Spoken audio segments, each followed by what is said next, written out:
Hello everyone. देखिए friends, आज के इस वीडियो में मैंने आपके लिए लेकर आया हूं एमपी जीके का एक अति महत्वपूर्ण टेस्ट, जो कि दोस्तों आने वाली मध्य प्रदेश वन रक्षक, क्षेत्र रक्षक, जेल प्रहरी परीक्षा के दृष्टिकोण से अत्यंत महत्वपूर्ण टेस्ट है। इस टेस्ट को लगाने के साथ दोस्तों आप अपना आकलन स्वयं कर सकते हैं कि आपकी तैयारी किस स्तर की हो चुकी है। देखिए फ्रेंड्स, इस टेस्ट में टोटल मैंने 10 प्रश्नों को इंक्लूड किया है। ठीक है, तो आपको करना क्या है, आपको दोस्तों क्वेश्चन को सॉल्व करना है। ठीक है, मैं जैसे ही दोस्तों क्वेश्चन को पढ़ूंगा, ठीक है, आप वीडियो को पॉज कर लेना, थोड़ा रोक लेना और अपना आंसर उसमें क्लिक कर लेना और एक पेन कॉपी में लिखते हुए चलना। और लास्ट में दोस्तों आपको ये बताना है कि आपका स्कोर कितना रहा। ठीक है, पूरी ईमानदारी के साथ। जो ईमानदारी से दोस्तों टेस्ट लगाएगा, मेहनत करेगा दोस्तों, उसको निश्चित रूप से 100% आने वाले एग्जाम में फायदा देखने को मिलेगा।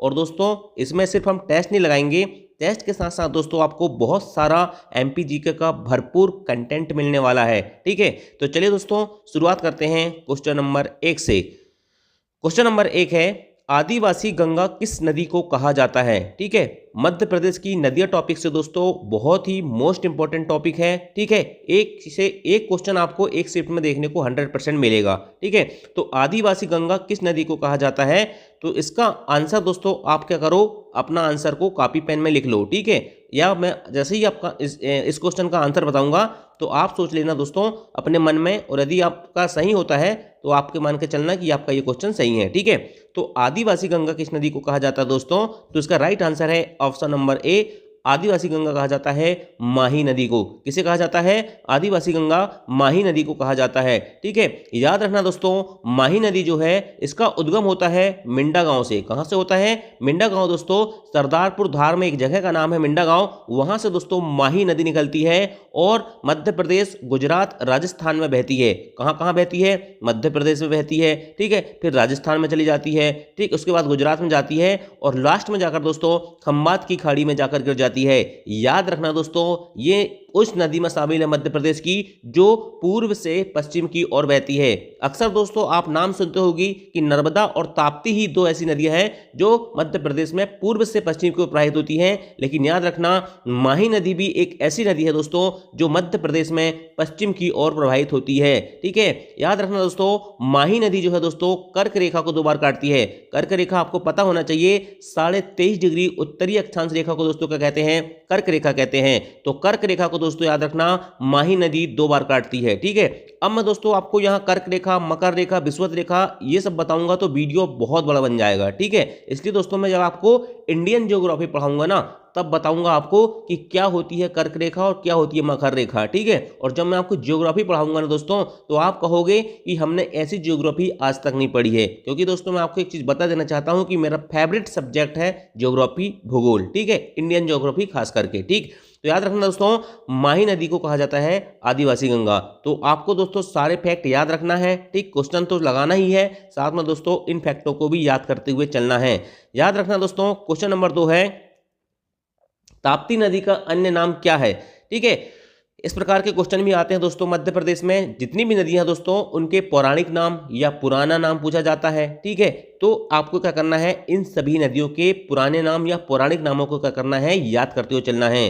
ताप्ती नदी का अन्य नाम क्या है, तो इसका राइट आंसर है दोस्तों सूर्यपुत्री। क्या है, सूर्यपुत्री दोस्तों ताप्ती नदी का अन्य नाम है। ठीक है, अब याद रखना दोस्तों, ताप्ती नदी को कहा जाता है सूर्यपुत्री, केन नदी को कहा जाता है सुक्तिमती, सोन नदी को कहा जाता है हिरण्यबाहु या इसे दोस्तों नंद नदी भी कहा जाता है, और नर्मदा नदी को दोस्तों रेवा कहा जाता है, मेकल सुता कहा जाता है। ठीक है, ऐसे दोस्तों बहुत सारे नाम हैं, लेकिन आपको इंपॉर्टेंट रखना है दोस्तों याद, रेवा। ठीक है, रेवा किसका नाम है, नर्मदा नदी का है।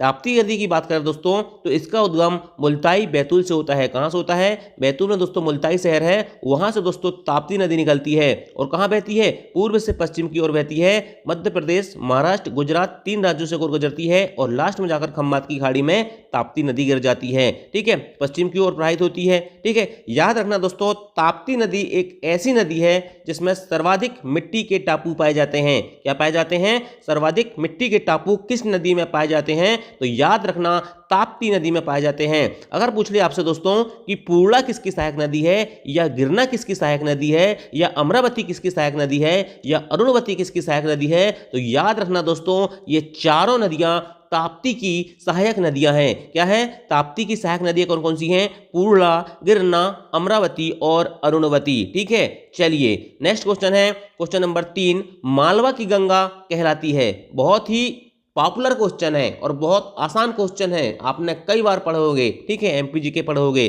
ठीक है, तो याद रखना, मालवा की गंगा कहा जाता है क्षिप्रा नदी को। किसको कहा जाता है? क्षिप्रा नदी को। और आपको पता है दोस्तों, क्षिप्रा नदी के तट पर कौन सा शहर बसा है? तो याद रखना दोस्तों, महाकाल की नगरी उज्जैन। कौन सा शहर है? महाकाल की नगरी उज्जैन दोस्तों क्षिप्रा नदी के किनारे स्थित है। और काकराबर्डी पहाड़ी इंदौर से निकलती है क्षिप्रा नदी। ठीक है, तो देखिए दोस्तों, मध्य प्रदेश की गंगा कहा जाता है बेतवा नदी को। ठीक है, किसे कहा जाता है? मध्य प्रदेश की गंगा बेतवा नदी को दोस्तों प्रदूषण के आधार पर कहा जाता है। अगर आपसे क्वेश्चन में ऐसा पूछ ले कि मध्य प्रदेश की गंगा पवित्रता के आधार पर किसे कहा जाता है, तो नर्मदा को कहा जाता है। लेकिन अगर सिर्फ इतना पूछे कि मध्य प्रदेश की गंगा किसे कहा जाता है और प्रदूषण नहीं भी लिखा हो, तो आप आंसर में सिर्फ बेतवा ही लगाओगे। ठीक है, क्लियर? चलिए, बुंदेलखंड की गंगा किसे कहा जाता है? तो याद रखना दोस्तों, बुंदेलखंड की गंगा भी कहा जाता है बेतवा नदी को कहा जाता है। आदिवासी गंगा अभी मैंने बताया माही नदी को कहा जाता है। मालवा की गंगा किसे कहा जाता है? क्षिप्रा नदी को कहा जाता है। रिवर ऑफ विलीजर, रिवर ऑफ विलीजर मतलब दोस्तों खुशियों की नदी। रिवर ऑफ विलीजर मतलब खुशियों की नदी दोस्तों, यह कहा जाता है नर्मदा को। और सबसे सुंदर नदी का दर्जा किस नदी को दिया गया है मध्य प्रदेश में? तो याद रखना दोस्तों, केन नदी को मध्य प्रदेश में सबसे सुंदर नदी का दर्जा दिया गया है। और मध्य प्रदेश की जीवन रेखा किस नदी को कहा जाता है? तो याद रखना दोस्तों, life line of Madhya Pradesh is known as Narmada river. किसे कहा जाता है? नर्मदा नदी को दोस्तों मध्य प्रदेश की जीवन रेखा यानी लाइफ लाइन ऑफ मध्य प्रदेश कहा जाता है। ठीक है, याद रखना दोस्तों, अगर आपसे कभी क्वेश्चन में पूछ ले कि मध्य प्रदेश की तीसरी सबसे बड़ी नदी है, या पूछ ले कि चौथी सबसे बड़ी नदी है, या पूछ ले कि नदियों के क्रम को लंबाई के अनुसार सजाओ, या पूछ ले कि मध्य प्रदेश की पांचवी कौन सी नदी है, तो आपको ये टेबल पूरी याद होना चाहिए। तो याद रखना, मध्य प्रदेश की 5 सबसे बड़ी नदी में दोस्तों याद रखना, मध्य प्रदेश की सबसे बड़ी नदी है नर्मदा। कितनी लंबाई है? 1312 किलोमीटर। और मध्य प्रदेश में कितनी बहती है? 1077 किलोमीटर 1077। कितना?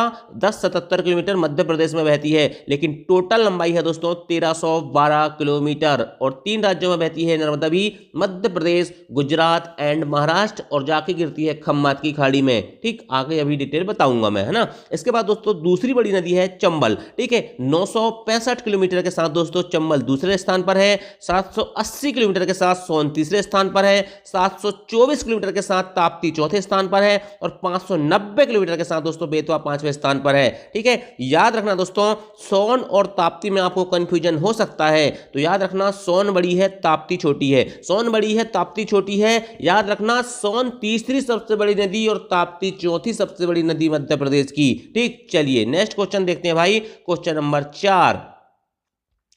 क्वेश्चन नंबर 4 है, निम्न में से कौन सी नदी चंबल की सहायक नदी नहीं है? बताइए भाई, निम्न में से कौन सी नदी चंबल की सहायक नदी नहीं है? क्षिप्रा, काली सिंध, पार्वती, या उपरोक्त सभी हैं? तो इसका राइट आंसर है दोस्तों ऑप्शन नंबर डी, उपरोक्त सभी। यानी कि क्षिप्रा भी, काली सिंध भी और पार्वती भी, ये तीनों नदियां दोस्तों चंबल की सहायक नदी हैं। सहायक नदी क्या होती है भैया? मेन नदी में आकर आजू बाजू से आकर मिलने वाली, मतलब दाएं ओर से बाएं ओर से मिलने वाली नदियों को दोस्तों, छोटी छोटी नदियों को कहा जाता है सहायक नदियां कहा जाता है। ठीक है, चलिए भाई, अब आपको क्या करना है, ये पूरी टेबल याद होना चाहिए। चंबल की सहायक नदी कौन सी है, ऐसा पूछ ले। चंबल की सहायक नदी कौन सी नहीं है, ऐसा पूछ ले। या पूछ ले कि काली सिंध किसकी है, पूछ ले।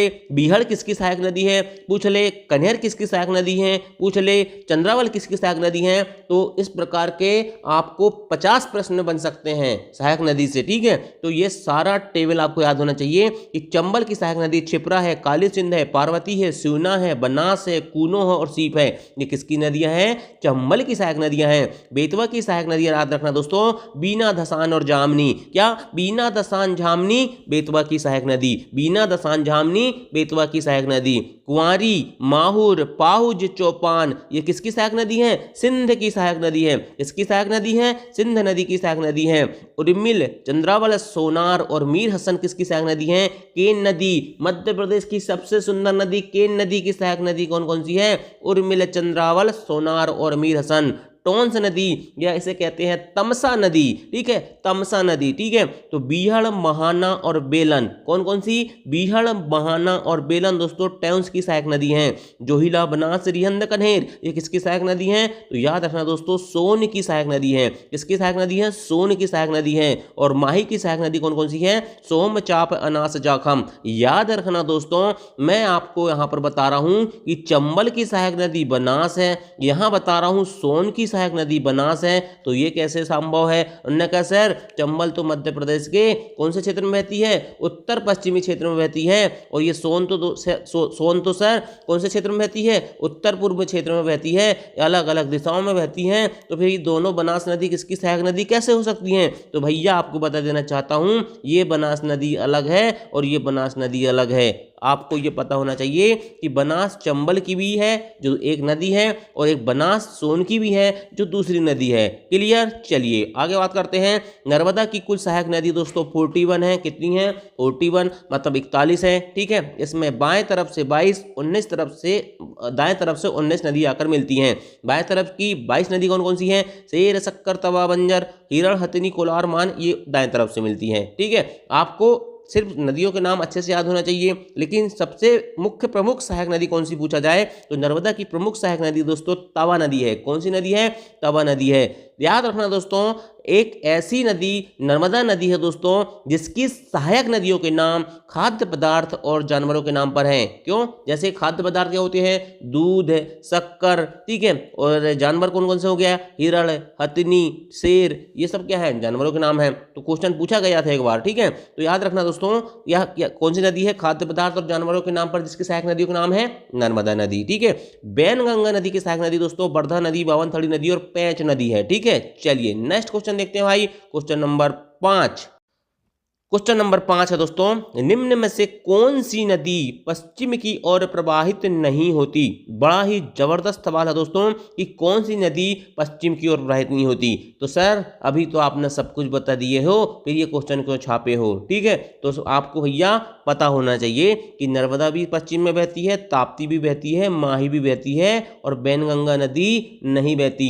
बैनगंगा नदी दोस्तों मेरा सिवनी जिले से निकलती है, मुंडारा से। कहाँ से? मुंडारा गोपालगंज के पास है, और वहां से निकलती है दोस्तों, पहले बहती है उत्तर की ओर और फिर मुड़ते हुए जाती है दक्षिण की ओर, ठीक है। ये क्या है? किसकी ओर नहीं बहती है? पश्चिम की ओर नहीं बहती है, ठीक। चलिए नेक्स्ट क्वेश्चन नेक्स्ट देखते हैं दोस्तों।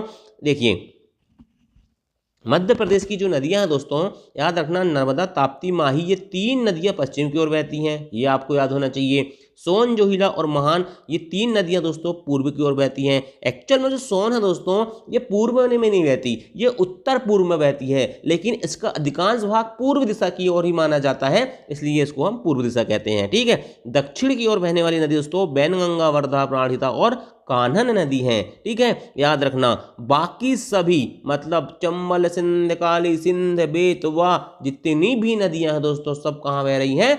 उत्तर की ओर बह रही हैं, ठीक। और ज्यादातर कहाँ जाके गिरती हैं? उत्तर प्रदेश में जाकर यमुना में मिलती हैं, ठीक। चलिए अब देखिए दोस्तों मध्य प्रदेश की नदियों से संबंधित महत्वपूर्ण तथ्य की बात करते हैं, है ना। चलिए चंबल नदी दोस्तों एक ऐसी नदियां हैं जो अवनालिका अपर्दन करती है। अवनालिका अपर्दन मतलब दोस्तों मृदा क्षरण, भू क्षरण, ठीक है, अथवा बीहड़ का निर्माण करती है। क्या करती है दोस्तों? खड्ड बन जाते हैं गड्ढे टाइप के, उन्हें बीहड़ कहते हैं, अवनालिका अपर्दन कहते हैं। चंबल नदी बनाती है, और सबसे ज्यादा प्रभावित कौन सा क्षेत्र है? भिंड, मुरैना, श्योपुर वाला, ठीक है।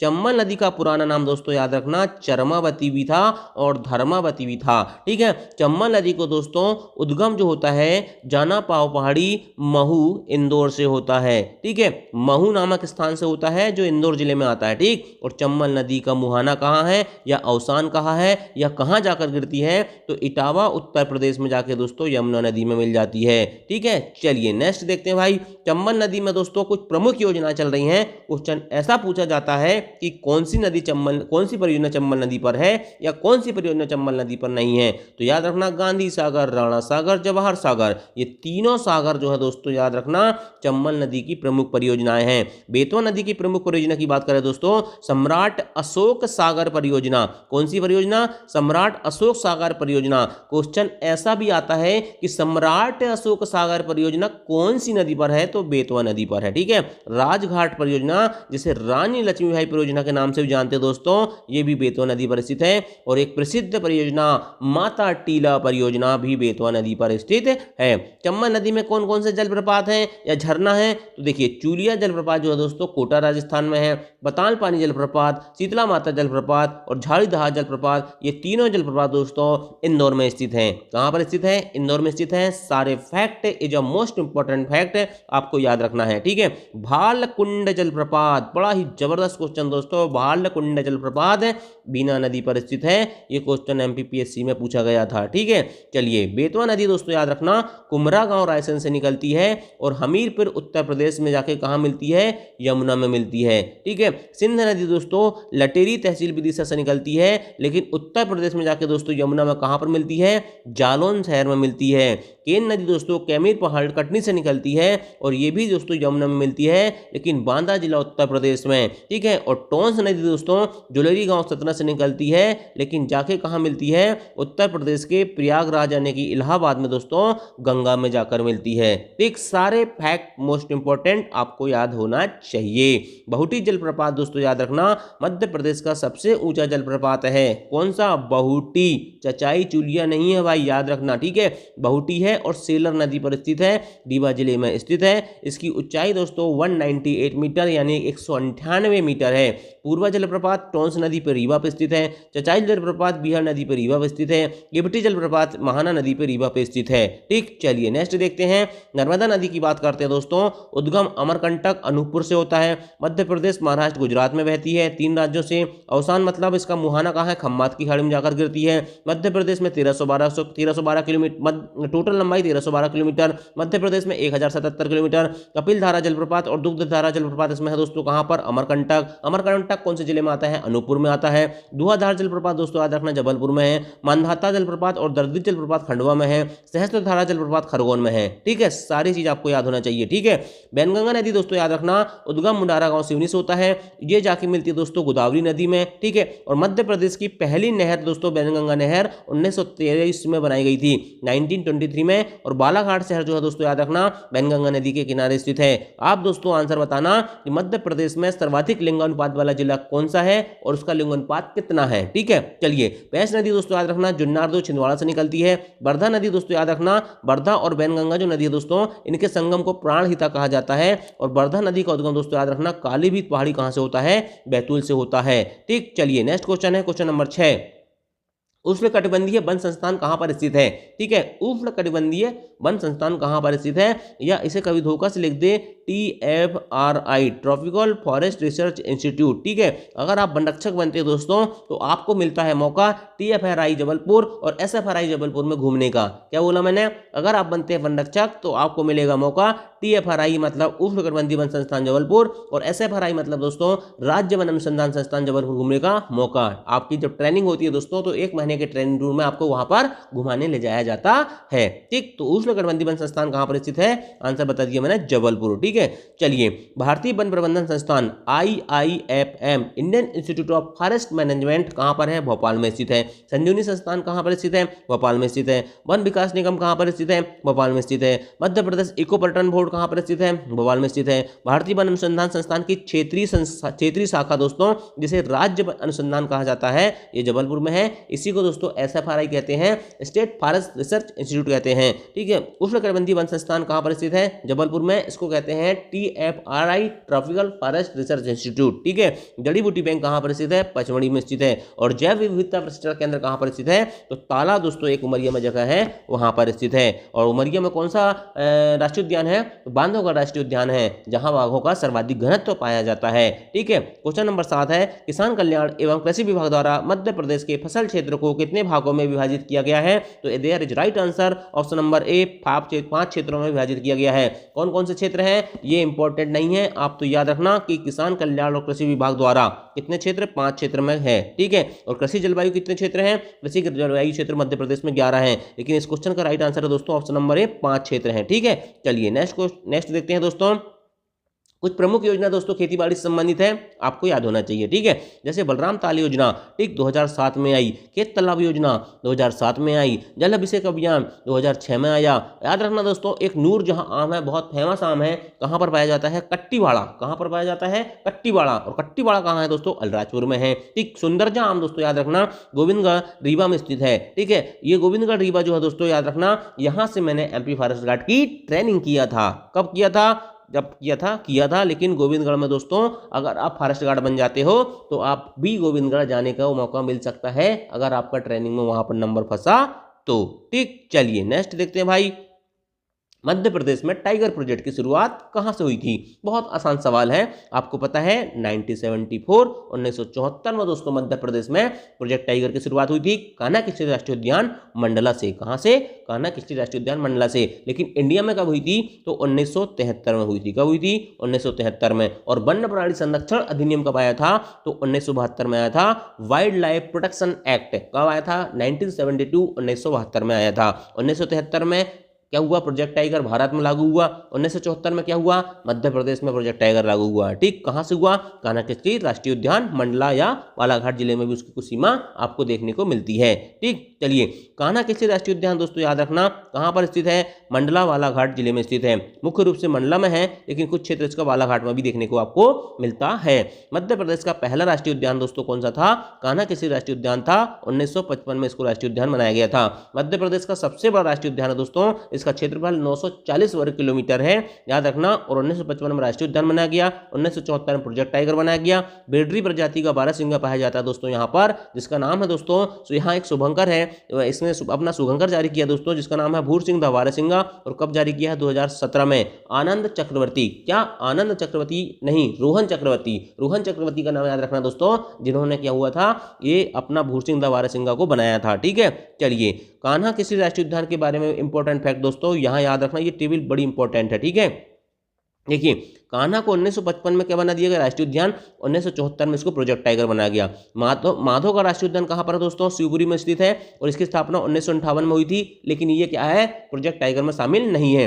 बांधवगढ़ राष्ट्रीय उद्यान 1968 में इसकी स्थापना हुई दोस्तों, कहां पर है? बांधवगढ़ राष्ट्रीय उद्यान उमरिया में है। 1993 में इसको दोस्तों प्रोजेक्ट टाइगर में शामिल किया गया था। पेंच राष्ट्रीय उद्यान कहां पर स्थित है? सिवनी जिला, छिंदवाड़ा जिला और महाराष्ट्र की कुछ बाउंड्री में भी इसका टच है। ठीक है, कुछ एरिया टच है। ठीक है, और इसको दोस्तों 1992 में, ठीक है, कुछ किताबें 1993-94 भी लिखती हैं, लेकिन आप दोस्तों 1992 याद रखना। ठीक है, इसको 1992 प्रोजेक्ट टाइगर में शामिल किया गया था। वन विहार को 1980 में, वन विहार भोपाल में है, और 1980 में राष्ट्रीय उद्यान बनाया गया। पन्ना राष्ट्रीय उद्यान पन्ना जिले में स्थित है। 1981 में राष्ट्रीय उद्यान बना, और 1994 मतलब 1994 दूसरा सारिस्का कहा जाता है इसे। ठीक है, सतपुड़ा राष्ट्रीय उद्यान 1981 में स्थापना हुई। 1999 में प्रोजेक्ट टाइगर में शामिल हुआ। संजय डुगरी दोस्तों 1983 में राष्ट्रीय उद्यान बना, और 2008 में इसको किया गया प्रोजेक्ट टाइगर में शामिल किया गया। जीवास में राष्ट्रीय उद्यान 1983 में बना। डायनासोर जो है दोस्तों 2010 में बना। ठीक है, डायनासोर कहां पर स्थित है? डायनासोर दोस्तों ये भी एक जीवाश्म राष्ट्रीय उद्यान है, ये धार जिले में स्थित है। और जीवाश्म राष्ट्रीय उद्यान या फॉसिल राष्ट्रीय उद्यान दोस्तों याद रखना डिंडोरी जिले में स्थित है। संजय डुगरी कहां पर है? सीधी जिले में स्थित है।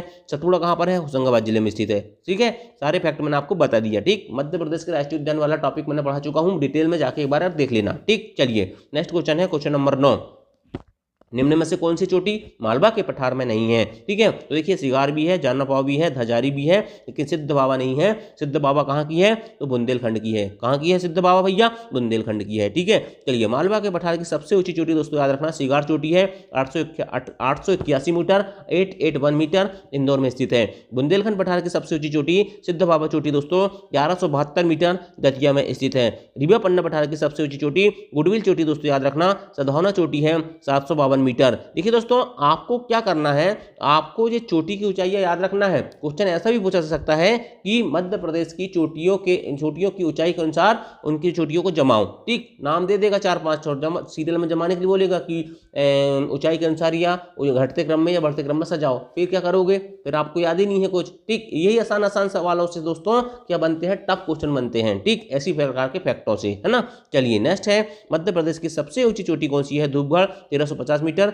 पचमढ़ी होशंगाबाद। नर्मदा घाटी क्षेत्र याद रखना दोस्तों, इसे कृषि अर्थव्यवस्था की रीढ़ की हड्डी कहा जाता है मध्य प्रदेश में। ठीक है, और मध्य भारत का पठार दोस्तों याद रखना, इसको सरसों की हांडी कहा जाता है। ठीक, क्या कहा जाता है? सरसों की हांडी कहा जाता है। ठीक है, याद रखना दोस्तों, कर्क रेखा जो है 23.5 डिग्री उत्तरी अक्षांश, ये मालवा के पठार को दो भागों में विभाजित करती है। और मालवा के पठार की जलवायु को दोस्तों सर्वश्रेष्ठ जलवायु किसने कहा था? तो चीनी यात्री हेनसांग ने कहा था। किसने कहा था? चीनी यात्री हेनसांग ने कहा था कि फाहियान ने कहा था? ये आपको बताना है। किसने कहा था? हेनसांग ने कहा था कि फाहियान ने कहा था मालवा की जलवायु को सर्वश्रेष्ठ जलवायु। ठीक है, लांजी हिल्स कहाँ पर है? बालाघाट में स्थित है। लमेटा हिल्स जबलपुर में है। गोपांचल पर्वत ग्वालियर में स्थित है। त्रिकुटा पर्वत दोस्तों जहां पर शारदा माता का मंदिर स्थित है मैहर, और मैहर कौन से जिले में आता है? सतना जिले में आता है। जहां पर क्या है? सीमेंट उद्योग के लिए फेमस है। सीमेंट उद्योग के लिए फेमस है सतना। ठीक है, मुकुंदपुर व्हाइट टाइगर सफारी कहां पर है? सतना। कब? 2016। ठीक है, सारे फैक्ट आपको रिलेट करके याद होना चाहिए। क्वेश्चन नंबर 10 और that is last question, Kailash Satyarthi का संबंध किस जिले से है? बड़ा इंपॉर्टेंट सवाल और बहुत आसान सवाल, क्योंकि दोस्तों बार